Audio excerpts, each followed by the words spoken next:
नमस्कार.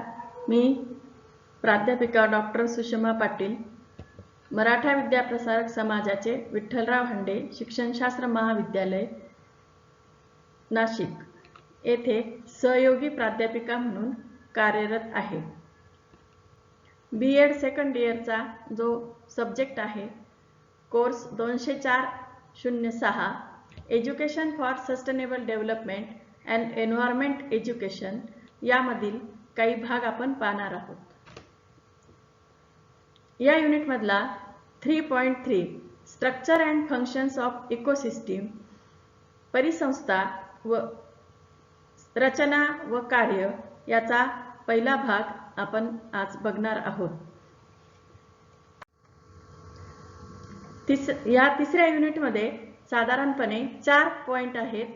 अर्थ the living planet, ecology, population and species, structure and functions of ecosystem, evaluation, adaptation and diversity. त्याचप्रमाणे चौथं unit पण अभ्यासाला आहे. मात्र जेव्हा चौथ्या युनिटचा आपण अभ्यास करू तेव्हा त्याच्या मधले सगळे भाग किंवा मराठीमध्ये अर्थ बघू त्याचा. आता परिसंस्था, रचना व कार्य बघू. प्रथमतः परिसंस्थेचा अर्थ बघूया. परिसंस्था ह्या आपल्या सभोवताली आहेतच. आपल्या सभोवताली सजीव आहेत. सजीव जन्मतात, वाढतात आणि नष्ट होतात. हा त्यांचा नैसर्गिक गुणधर्म आहे. मृत पावलेल्या सजीव व त्यातील मूलकांचे विघटन करण्याचे कार्य विघटनकारी सूक्ष्मजीव करतात. मृत शरीरातील मूलके, मूलद्रव्य व संयुगे पुन्हा निसर्गात मिसळतात, म्हणजे पर्यावरणात समाविष्ट होतात. पुन्हा खाद्यपदार्थांमधून जैव घटकांकडे संक्रमित होतात. अशा प्रकारे पर्यावरणातील अजैविक पदार्थ जैविकाकडे व जैविकाकडून विघटकाकडे व परत पर्यावरणाकडे सजीवांच्या मार्फत मार्गक्रमण करतात. या चक्राकार प्रणालीस परिसंस्था असे म्हणतात आणि आपल्या सभोवताली परिसंस्था आहेतच. परिसंस्थांच्या काही व्याख्या बघू, त्यावरून आपल्या लक्षात येते. अजैविक आणि जैविक घटकातील आंतरक्रियेमधून निर्मित ऊर्जेचा विनियोग करून साकारलेले संघटन म्हणजे परिसंस्था होय. तर फॉसबर्गने आपल्याला व्याख्या दिली आहे. एक किंवा अनेक सजीव व त्यांच्या भोवतालचे भौतिक जैविक पर्यावरण यांच्यातील आंतरक्रियांमुळे कार्यान्वित झालेली वैशिष्ट्यपूर्ण प्रणाली म्हणजे परिसंस्था होय. इंग्लिशमध्ये ecosystem is a functioning interaction system composed of one or more living organisms and their effective environment, both physical and biological. त्याचप्रमाणे R.A. लिंडमन यांनी सुद्धा आपल्याला व्याख्या दिलेली आहे. फर्ले व नेवेची व्याख्या बघू. परिसंस्था म्हणजे सजीवांचे संघटन असून ते परस्परास पर्यावरणीय बंधांनी जोडलेले असते. A community or group of living organisms that live in and interact with each other in a specific environment. A.J. ट्रान्सले. पर्यावरणातील सर्व सजीव व निर्जीव घटकांच्या एकीकरणातून निर्माण होणारी प्रणाली म्हणजे पर्यावरण प्रणाली होय. Ecosystem is the system resulting from the integration of all the living and non-living factors of the environment. तर पर्यावरण तज्ञ ऑडम यांनी दिलेली व्याख्या. Ecosystem is any unit that includes all of the organism in a given areas interacting with the physical environment so that a flow of energy leads to clearly defined topic structure, biotic diversity and material cycles within the system. परिसंस्थेची काही वैशिष्ट्ये आहेत, characteristics. परिसंस्थेत सजीव निर्जीव या विशिष्ट परिस्थितीत क्रमबद्ध व्यवस्थापन निर्माण होते. या व्यवस्थेत सौर ऊर्जा, भौतिक व रासायनिक मूलद्रव्य, जैविक घटक एका रूपातून दुसऱ्या रूपात जातात. यालाच कार्यान्वित परिसंस्था म्हणतात. परिसंस्थेतील प्रत्येक घटकाचे स्थान व कार्य ठरलेले असते. हे स्थान व कार्य बऱ्याच वेळा इतर घटकांना प्रेरक व पूरक स्वरूपाचे असल्यामुळे परिसंस्था कार्यान्वित होतात. म्हणजे प्रत्येक घटक परिसंस्था कार्यान्वित होण्यास कारणीभूत असतो. सौर ऊर्जेच्या सतत स्रोतामुळे परिसंस्थेचे अस्तित्व अबाधित राहते. परिसंस्था या जिवंत व चिरस्थायी स्वरूपाच्या आहेत, कारण परिसंस्थेमधील सजीव त्यांचे अस्तित्व नवनवीन पिढ्यांच्या रूपाने चिरंतन ठेवतात. परिसंस्थेतील अंतर्गत स्पर्धा, संघर्ष, समायोजन, अनुकूलन व अस्तित्वाची जपणूक यासाठी सततची स्पर्धा चालू राहते. या स्पर्धेतूनच परिसंस्थेतील सजीवातील काही घटकांचे गुणधर्म बदलतात. परिणामतः परिसंस्थेत हळूवार बदल होत असतो. पुढचं कार्य वैशिष्ट्य आहे. परिसंस्थेत स्थळ सीमा असते, आकृतिबंध असतो, चक्रीकरण पुनर्चक्रीकरण असते. त्यामुळे पोषण मूल्यांचा पुरवठा होतो. उत्पादनक्षम व स्वयंसंतुलन राखण्याची क्षमता प्रत्येक परिसंस्थेमध्ये असते. परिसंस्थांचे काही प्रकार पडतात. प्रथमतः परिसंस्था या नैसर्गिक परिसंस्था आहेत, तर काही परिसंस्था या मानवाने निर्मित केलेल्या असल्यामुळे त्यांना कृत्रिम परिसंस्था किंवा मानव निर्मित परिसंस्था असं म्हणतात. उदाहरणार्थ आपण धरण बांधतो तर ती धरण ही एक कृत्रिम परिसंस्था आहे. आता नैसर्गिक परिसंस्थेचा अर्थ बघूया आणि नंतर त्यात कोणती उदाहरणे आहेत ते बघू. नैसर्गिक स्थितीत स्वयंपूर्ण असणारी व मानवाच्या हस्तक्षेपापासून दूर असणारी जी परिसंस्था असते तिला नैसर्गिक परिसंस्था म्हणतात. निसर्गतः निर्माण झालेली परिसंस्था.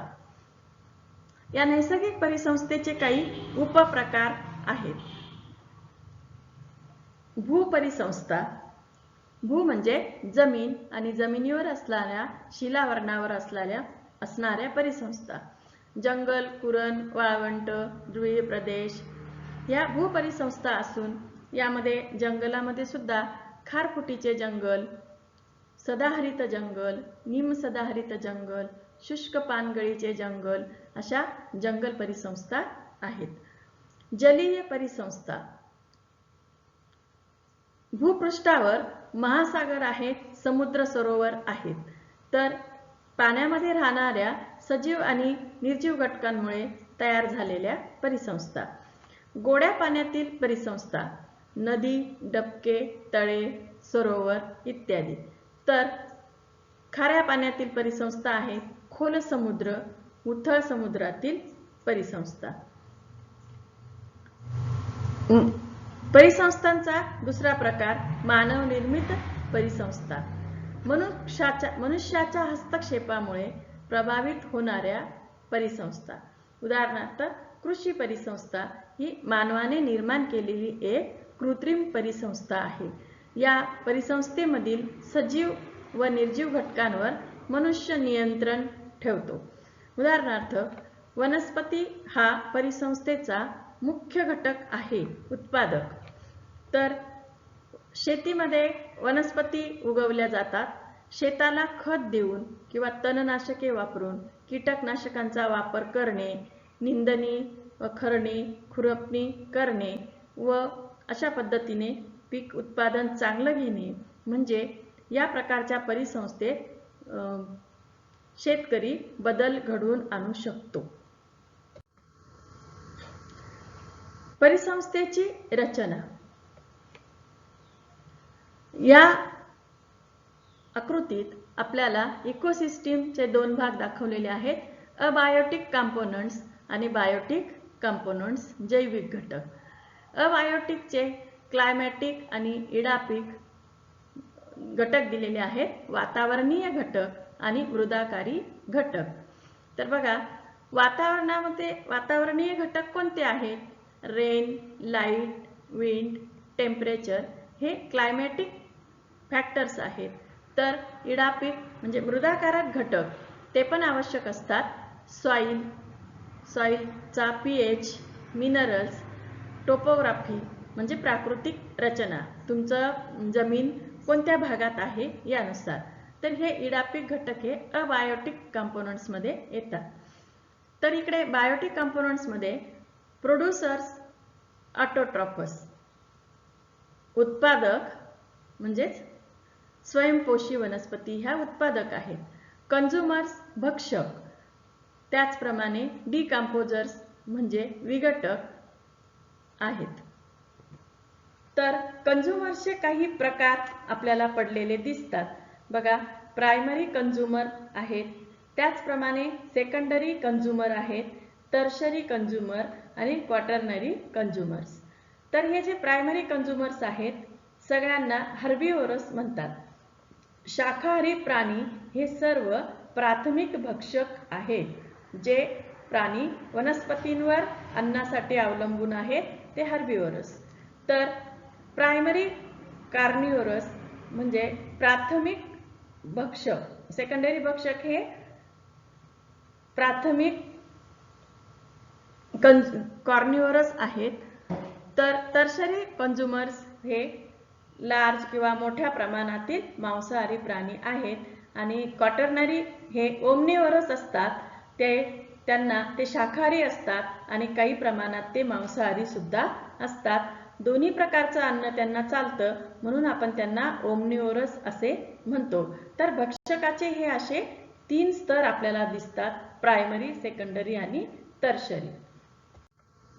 परिसंस्थेची रचना मागच्या आकृतीत आपण त्याचे भाग पाहिलेलेच आहेत। तर आता परिसंस्थेच्या रचनेत मुख्यतः सजीव आणि निर्जीव घटक कार्य करतात।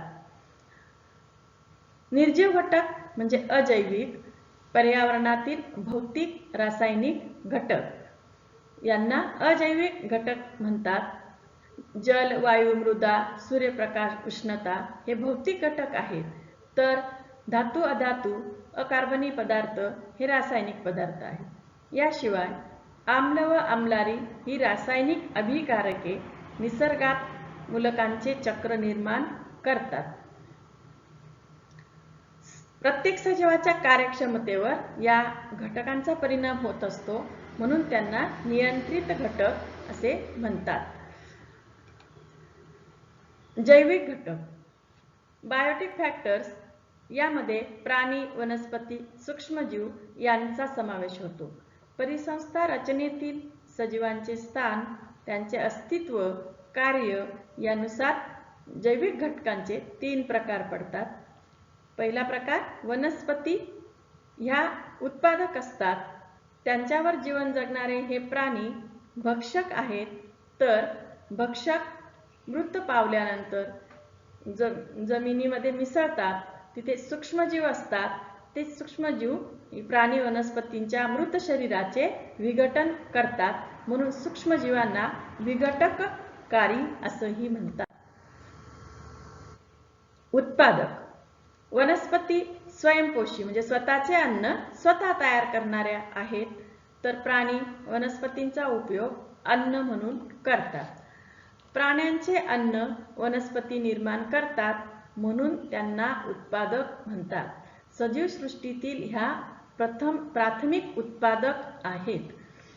भक्षक प्राणी असतात, ते परपोषी असतात। त्यांच्या सवयीप्रमाणे वनस्पती किंवा प्राण्यांचे अवयव ते भक्षण करतात। उदाहरणार्थ, वनस्पतींचे फांद्या, पानं ही गाय, वाघ, शेळी खात असते। पोषणाच्या पद्धतीनुसार भक्षकांचे 3 प्रकार पडतात, प्राथमिक, द्वितीय आणि तृतीय। प्राथमिक मध्ये सर्व शाकाहारी प्राणी येतात, उदाहरणे तुम्हाला माहित आहेत। तर द्वितीय भक्षकामध्ये मांसाहारी प्राणी जसे वाघ, सिंह, कोल्हा, लांडगा असे येतात. तर तृतीय भक्षक म्हणजे जे भक्षक द्वितीय भक्षकांवर अन्नासाठी अवलंबून असतात. जंगलातील मोठे मोठे मांसाहारी प्राणी, उदाहरणार्थ चित्ता, सिंह. तर विघटक, विघटनकारी सूक्ष्मजीव त्यांच्यामध्ये हरितलवके नसतात, परजीवी असतात. सजीव पेशीत साठवलेले सेंद्रिय पदार्थांचे विघटन करून स्वतःचं पोषण करतात. यांची उदाहरणे म्हणजे जीवाणू, बुरशी, कवक इत्यादी होय. भक्षक पातळ्यांमधून पोषण पातळ्यांची निर्मिती होते आणि ऊर्जा संक्रमित होत असते. स्ट्रक्चर ऑफ इकोसिस्टीम या आकृतीत आपल्याला परिसंस्थेची रचना दिसत आहे. इकोसिस्टीम मध्ये अबायोटिक आणि अबायोटिक फॅक्टर्स आहेत, अजैविक आणि जैविक घटक. जैविक घटकांचे 3 प्रकार आपल्याला दिसत आहेत, प्रोड्युसर, कंझ्युमर आणि डिकंपोजर. तर कंझ्युमरचे प्रायमरी कंझ्युमर म्हणजेच हर्बिव्होरस, सेकंडरी कंझ्युमर प्रायमरी कार्निव्होरस, तर टर्शरी कंझ्युमर म्हणजे सेकंडरी कार्निव्होरस. असा ही इकोसिस्टीमचं हे स्ट्रक्चर आहे. तर आता ह्या आकृतीत आपल्याला प्रोड्युसर दिसत आहेत. सर्व वनस्पती ह्या प्रोड्युसर असतात. प्रायमरी कंझ्युमर बघा, छोटे प्राणी आहेत, ससा, हरिण, लांडगे, ससा, हरिण हे वनस्पतींवर अन्नासाठी अवलंबून असतात. तर सेकंडरी कंझ्युमर हे साप आहेत. साप हा छोट्या छोटे कीटकांना, उंदीर यांना खातो. तर सापाला घार खात असते किंवा गरुड सापाला खात असतो, म्हणून घार हा प्राणी टर्शरी कंझ्युमर आहे.